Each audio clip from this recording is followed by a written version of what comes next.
ಕಲಸಿಪಳ್ಳಿ ಅಂತಲ್ಲ sir, ಅಪ್ಪನಂಗ್ cinema ಮಾಡಬೇಕು. ಈಗ ಪ್ರೇಕ್ಷಕರು ಆಸೆ ಪಡೋದೇನು ಕಲಸಿಪಳ್ಳಿ ಆತರ ಇನ್ನೊಂದು ಸಿನಿಮಾ ಬೇಕು ಅಂತ ಅಲ್ಲ. ಕಲಸಿಪಳ್ಳಿ 2 ಮಾಡಿ ಅಲ್ಲ, ನಾನೇ ಹೇಳಿದ್ದೇನೆ ಅಂತಂದ್ರೆ ನೀವು ಆತರ ಆಸೆ ಪಡಬಹುದು. ಕಲಸಿಪಳ್ಳಿ ಮೀರುವಂತ ಸಿನಿಮಾ ಕೊಡಿ ಅಂತ ಕೇಳಿ, ಅದು ನಿಮ್ಗೆ ಅಧಿಕಾರ ಇದೆ, ನಿಮ್ಗೆಲ್ಲ ಅಧಿಕಾರನೂ ಇದೆ. ದರ್ಶನ್ ಅವ್ರಿಗಾದ್ರೂ ಕೇಳಿ, ಓಂ ಪ್ರಕಾಶ್ಗಾದ್ರೂ ಕೇಳಿ, ನೀವು ಅದು ನಿಮ್ಮ ಇದು. ಆಮೇಲೆ ನನಗೆ ತುಂಬಾ ಜನ ದರ್ಶನ್ ಅಭಿಮಾನಿಗಳಾಗಿರ್ಬೋದು, ಶಿವರಾಜ್ ಕುಮಾರ್ ಅವರ ಅಭಿಮಾನಿಗಳಾಗಿರ್ಬೋದು, ತುಂಬಾ ಜನ ತುಂಬಾ ವರ್ಷಗಳಿಂದ ಹೇಳ್ತಾ ಇದ್ದಾರೆ.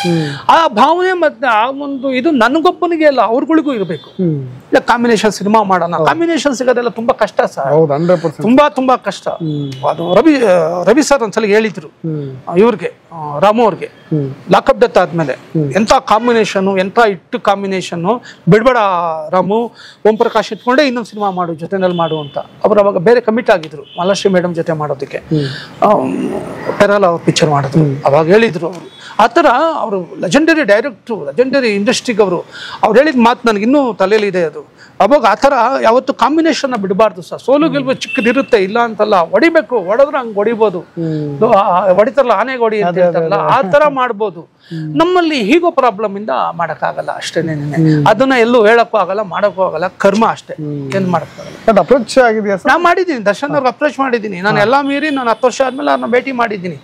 ಮಾಡ್ಬೇಕಾಗಿರೋದು ಅವ್ರ ಕರ್ತವ್ಯ, ಅದು ಅವ್ರು ಮಾಡೋದು ಬಿಡೋದು ಅವ್ರ ಕರ್ತವ್ಯ, ಅವ್ರ ಇಷ್ಟ, ಅದು ಅವ್ರ ಪಾಲ್ಗೆ ಬಿಟ್ಟಿದ್ದು. ಬಟ್ ಏನೋ ಒಂದು ಥರ್ಡ್ ಪಾರ್ಟಿಯಿಂದ ಬಂದಿರುತ್ತೆ ಸರ್ ಆತರ, ಓಕೆ ನೋಡೋಣ, ಓಕೆ ಮಾಡೋಣ, ಆ ಥರದ್ದು ಏನಾದ್ರು ಒಂದು ಸಣ್ಣ ಏನ್ ಮಾಡೋಣ, ಏನ್ ನೋಡೋಣ, ಏನ್ ಕರ್ಮ, ಕಲಸಿಪಳ್ಳಿ ಏನಕ್ಕೆ ಸಿನಿಮಾ ಮಾಡೋಣ ಅಥವಾ ಇನ್ಯಾವುದೋ ಹೊಸ ಸಿನಿಮಾ. ನಾ ಹೇಳೋದು ಹೆಂಗ್ ಗೊತ್ತಾ ಸರ್, ಸಿನಿಮಾ ಓಂ ಪ್ರಕಾಶ್ ಅವ್ರ ಜೊತೆ ಕೆಲಸ ಮಾಡ್ಬೇಕೋ ಬೇಡವಾ ಅಂತ ತೀರ್ಮಾನ ತಗೊಳ್ಳೋದು ದರ್ಶನ ಒಬ್ರೆ, ನೀವೇ ತಗೋಬೇಕು. ಇನ್ನೊಬ್ಬ ಹೇಳ್ದ, ಅವ್ನು ಹೇಳ್ದ, ಇವ್ನು ಹೇಳ್ದ, ಬೇರೆ ಕಡೆ ಯಾವನೋ ಬಂದ, ಎಲ್ಲೋ ಹೇಳ್ತಾರೆ.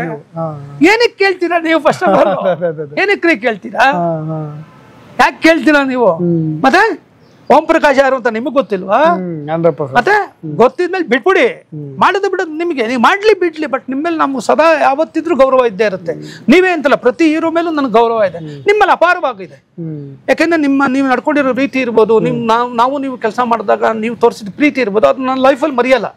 ನೀವು ಮಾಡೋದು ಬಿಡೋದು ಅದು ನಿಮಗ್ ಬಿಟ್ಟಿತ್ತು, ಅದ್ರ ಬಗ್ಗೆ ಯೋಚನೆ ಕೂಡ ಮಾಡೋದಲ್ಲ ನಾನು ಯಾವತ್ತೂ. ಅದು ನಿಮಗೆ ಸಂಬಂಧಪಟ್ಟಿದ್ದು. ಮಾಡ್ಬೇಕಾ ಮಾಡೋಣ, ಮಾಡಿದ್ರೆ ಯಾವ ತೊಂದರೆ ಇಲ್ಲ. ನೀವು ಚೆನ್ನಾಗಿರಿ, ಎಲ್ಲೇ ಇದ್ರು ದೊಡ್ಡ ಸೂಪರ್ ಸ್ಟಾರ್ ಆಗಿ ಬೆಳೀರಿ ಅಷ್ಟೇ ಸರ್. ನೀವು ಕಂಡಂತೆ ದರ್ಶನ್ ಬಹಳಷ್ಟು ಜನ ನಿಮ್ಮ ಜೊತೆ ಅವ್ರು ಬೆರೆತಿರ್ತಕ್ಕಂಥ ಕಾಲ ತುಂಬಾ ಸಮಯ ಇದೆ. ಈಗ ಸದ್ಯ ಅವರು ಎದುರಿಸ್ತಾ ಇರ್ತಕ್ಕಂಥ ಆರೋಪ ಏನ್ ಡಿಫ್ರೆನ್ಸ್ ಅನ್ಸುತ್ತೆ ಸರ್ ನಿಮಗೆ? ಡಿಫ್ರೆನ್ಸ್ ಎಲ್ಲ ಏನಿಲ್ಲ ಸರ್, ತಮಗೆ ತಾವು ಅನ್ಎಕ್ಸ್ಪೆಕ್ಟೆಡ್ ಮಾಡ್ಕೊಳ್ಳೋ ಅತಾಚೂರ್ಯ ಅಂತ ಇರ್ತೀವಲ್ಲ, ಎಡುತ್ತೀವಿ ಅಂತೀವಲ್ಲ, ಅದ್ರಲ್ಲಿ ಎಲ್ಲೋ ಎಡಬಿದ್ದಾರೆ ದರ್ಶನ್ ಅವರು. ಸೊ ಅದರಿಂದ ಹೊರಗಡೆ ಬರ್ತಾರೆ, ಆ ಒಂದು ಇದಿದೆ. ನಾನು ಈಗ ರೀಸೆಂಟಾಗಿ 1.5 ಮಂತ್ ಒಂದು ಚಾನಲ್ ಸಹ ಹೇಳಿದ್ದೆ ನಾನು, ಅವ್ರು ನವೆಂಬರಲ್ಲಿ ಬಂದೇ ಬರ್ತಾರೆ ಅಂತ ಹೇಳ್ಬಿಟ್ಟು. ಚಾರ್ಜ್ ಶೀಟ್ ಹಾಕೋಕ್ಕಿಂತ ಮುಂಚೆನೇ ಹೇಳಿದ್ದೆ ನಾನು, ನನ್ಗನ್ನಿಸ್ತು ಅವ್ರು ಬರ್ತಾರೆ ಅಂತ ಹೇಳ್ಬಿಟ್ಟು. ಸೊ ಅವ್ರ ಅಭಿಮಾನಿಗಳು ವೆಯ್ಟ್ ಮಾಡ್ತಿದ್ದಾರೆ. ಸಿನಿಮಾದಲ್ಲಿ ಕೆಲವು ಜನಗಳು ತುಂಬಾ ಕಾಯ್ತಿದ್ದಾರೆ, ಕಮರ್ಷಿಯಲ್ ಹೀರೋ ಬರಬೇಕು, ಕೆಲಸ ಮಾಡಬೇಕು ಅಂತೇಳಿ. ಸರಿ ತಪ್ಪು ಕೋರ್ಟ್ ಡಿಸೈಡ್ ಮಾಡುತ್ತೆ ಎಲ್ಲ ಇದಾರೆ, ಅದಕ್ಕಿಂತ ದೊಡ್ಡ ದೊಡ್ಡ ವ್ಯಕ್ತಿಗಳಿದ್ದಾರೆ, ಪೊಲೀಸ್ ಡಿಪಾರ್ಟ್ಮೆಂಟ್ ಇದೆ, ಮಾಡ್ತಾರೆ. ತಪ್ಪಿಲ್ಲ ಅಂತಂದ್ರೆ ಖಂಡಿತ ಹೊರಗಡೆ ಬಂದೇ ಬರ್ತಾರೆ, ಆ ಒಂದು ಇದೆ. ಬಟ್ ಅವ್ರ ಸ್ವಭಾವವನ್ನು ನೀವು ತುಂಬಾ ಅರ್ತಿರೋದ್ರಿಂದ, ಜೊತೆಗೆ ಇದ್ದಿದ್ರಿಂದ, ಈ ಆಂಗರ್ ಆಗಿರ್ಬೋದು, ಈ ಅವಸರವಾಗಿ ಕೋಪ ಮಾಡ್ಕೊಳ್ಳೋದಿರ್ಬೋದು, ಹೇಗಿತ್ತು ಸರ್ ಅವ್ರ ನೇಚರ್? ಇಲ್ಲ ಸರ್, ಇಲ್ಲ ಸರ್, ಆತರ ಎಲ್ಲ ಏನು ನಾನು ನೋಡಿಲ್ಲ ಅವ್ರ ಹತ್ರ. ಇಸ್ ಎ ಗ್ರೇಟ್ ವ್ಯಕ್ತಿ. ಒಂದೇ ಮಾತಲ್ಲಿ ಹೇಳ್ಬೇಕು ಅಂದ್ರೆ ಜೆಂಟ್ಲ್ಮ್ಯಾನ್ ಅಷ್ಟೇ.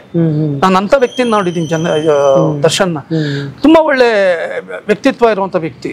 ಎಲ್ಲೋ ಒಂದ್ ಕಡೆ ಎಲ್ಲೋ ಆಗಿದ ಒಂದು ಚಿಕ್ಕ ಅಜಾತುರ್ಯಕ್ಕೆ ಒಬ್ಬ ಇನ್ನೋಸೆಂಟ್ ಪರ್ಸನ್ ರಾಕ್ಷಸ ಆಗ್ದ ಅನ್ನೋದಕ್ಕೆ ಇವರೇ ಸಾಕ್ಷಿ. ದರ್ಶನ್ ತಪ್ಪು ಜಲು ಆ ಮನುಷ್ಯನಿಗೆ ತುಂಬಾ ಏಟ್ ಬಿದ್ದು ಬಿದ್ದು ಬಿದ್ದು ಬಿದ್ದು ಬಿದ್ದು ಹಂಗಾಗಿದ್ದಾರೆ ವಿನಃ ತುಂಬಾ ಒಳ್ಳೆ ವ್ಯಕ್ತಿ ಸರ್. ನಾನು ನೋಡ್ದಂಗೆ ಮುಗ್ಧ, ತುಂಬಾ ಇದು ಇನ್ನೋಸೆಂಟು, ಪ್ರತಿಯೊಬ್ಬ ಹೆಣ್ಣು ಮಕ್ಕಳಿಗೂ ಗೌರವ ಕೊಡುವಂತ ಅಪಾರವಾದ ವ್ಯಕ್ತಿತ್ವ ಇರುವಂತ ವ್ಯಕ್ತಿ ನಾನು ನೋಡಿರೋ ಪ್ರಕಾರ. ತುಂಬಾ ಒಳ್ಳೆ ಜೆಂಟ್ಲ್ಮ್ಯಾನ್ ಸರ್. ಎಲ್ಲೋ ಒಂದ್ ಕಡೆ ಎಡವಿದ್ದಾರೆ, ಇಲ್ಲ ಅಂತಂದ್ರೆ ಅವ್ರಿಗೆ ಮನಸ್ಸು ಬೇಜಾರಾಗಿರ್ಬೋದು, ಅದರಿಂದ ಈ ರಾಕ್ಷಸತನ ಅವರು ಸೇರ್ಕೊಂಡ್ಬಿಟ್ಟು ಈ ಥರ ಎಲ್ಲ ಆಗಿರ್ಬೋದು.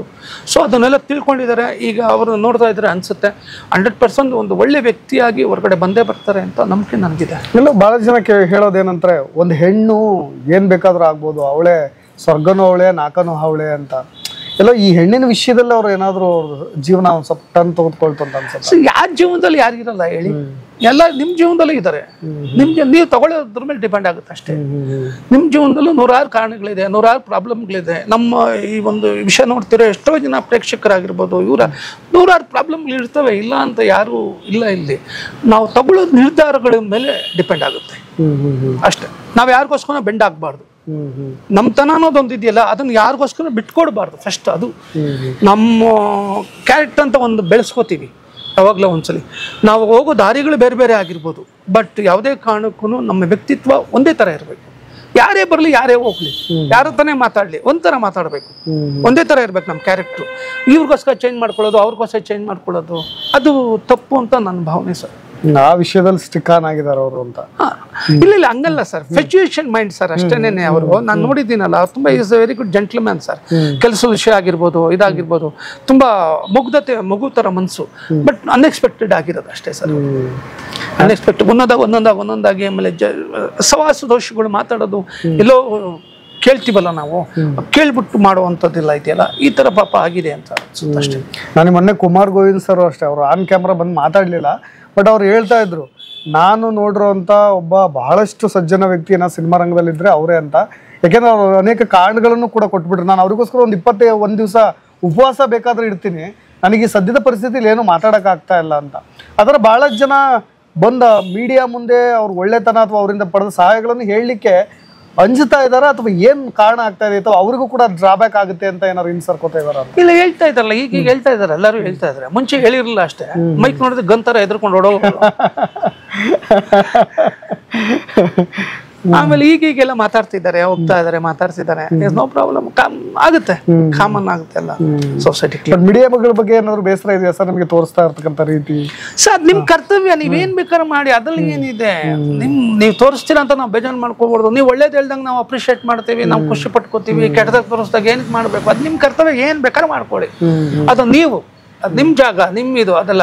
ಅದನ್ನ ಸರಿನ ತಪ್ಪ ಅಂತ ತಗೊಳ್ಳೋದು ಮನುಷ್ಯನ ನಿರ್ಧಾರ, ಅಂದ್ರೆ ನಾವು ಪ್ರೇಕ್ಷಕರು ನೋಡೋ ನಿರ್ಧಾರ. ನಾನು ಅದಕ್ಕೆಲ್ಲ ಯಾವತ್ತು ಬೇಜಾರು ಮಾಡ್ಕೊಳ್ಳಲ್ಲ, ಅದು ನಿಮ್ಮ ಇಷ್ಟ, ನೀವೇನ್ ಬೇಕಾದ್ರೆ ಮಾಡ್ಕೊಳ್ಳಿ. ಬಟ್ ಏನಂತಂದ್ರೆ, ಒಬ್ಬ ವ್ಯಕ್ತಿಯ ನಿಮ್ಮ ಲಾಭಕ್ಕೋಸ್ಕರ ಮಾಡ್ಕೋಬೇಡಿ. ನಿಮ್ಮ ಲಾಭ, ನಿಮ್ಮ ಸ್ವಇಚ್ಛೆ ಇದಕ್ಕೋಸ್ಕರ ಇನ್ನೊಬ್ಬ ಮನುಷ್ಯನ ಬಲಿಪಶು ಮಾಡಬೇಡಿ. ಅದು ನಿಮ್ಮನ್ನ ಖಂಡಿತವಾಗ್ಲೂ ಬಿಡಲ್ಲ.